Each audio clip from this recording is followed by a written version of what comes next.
Tôi là Nguyễn Văn Minh, là đầu bếp hiện đang làm ở nhà hàng Fujimo ở thành phố Vinh.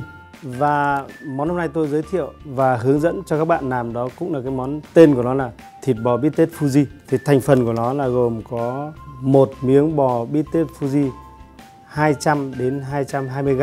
Gia vị kèm theo thì nó gồm có dầu ăn, tỏi, bơ, muối, xì dầu, rượu nấu sake và một chút hạt tiêu. Bây giờ chúng ta bắt tay vào làm nhé. Cái miếng thịt bò này thì ta cho vào cái chậu nước vòi lạnh.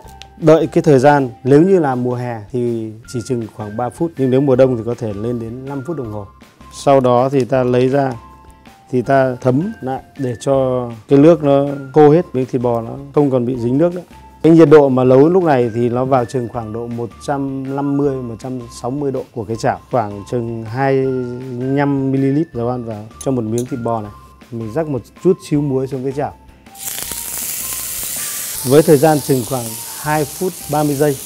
Để tạo ra cái mùi vị mà nó thơm ngon đặc trưng cho cái miếng thịt bò này thì ta nên dùng cái rượu mạnh khoảng chừng 38-40 độ.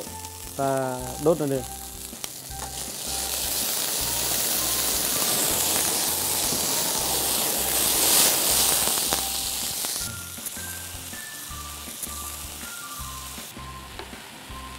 Sau khi mình lật cái mặt bên kia lên thì mình đun tiếp khoảng thời gian chừng 2 phút nữa.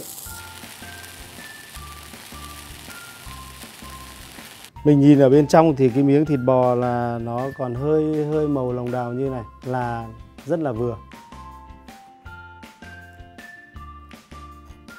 Ta cho cái tỏi vào trong máy này. Nên nhớ là mình dùng cái dầu Simply hoặc là dùng dầu hướng dương.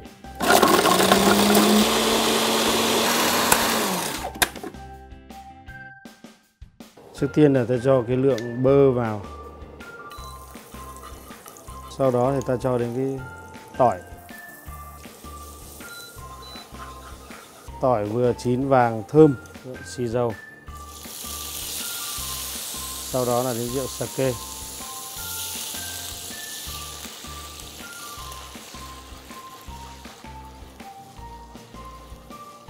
Thì ta sẽ được một cái sốt có màu sắc như thế này. Thế thì ta cho sốt nó ra một cái bát. Thế sau đó thì ta cho thêm một cái lượng bơ chừng khoảng độ 15 g. Tiếp đó ta đổ cái miếng thịt bò đã cắt sẵn ra rồi. Đảo thật nhanh chừng khoảng độ 15 giây. Đun chừng khoảng độ 5 đến 10 giây nữa. Sau đó thì ta cho ra đĩa mà đã được đề co sẵn với cái súp lơ xanh, súp lơ trắng. Ta có thể trần hoặc là ta có thể xào. Sau đó thì ta rắc một chút tiêu. Và như vậy là chúng ta vừa chế biến xong cái món thịt bò bít tết Fuji. Hy vọng là cái dịp mà Tết Nguyên đán năm 2019 này thì sẽ có nhiều cái gợi ý cho các bạn trong việc chế biến cái đồ ăn trong gia đình mình bằng cái món thịt bò bít tết Fuji. Xin cảm ơn và chúc các bạn thành công. Hẹn gặp lại.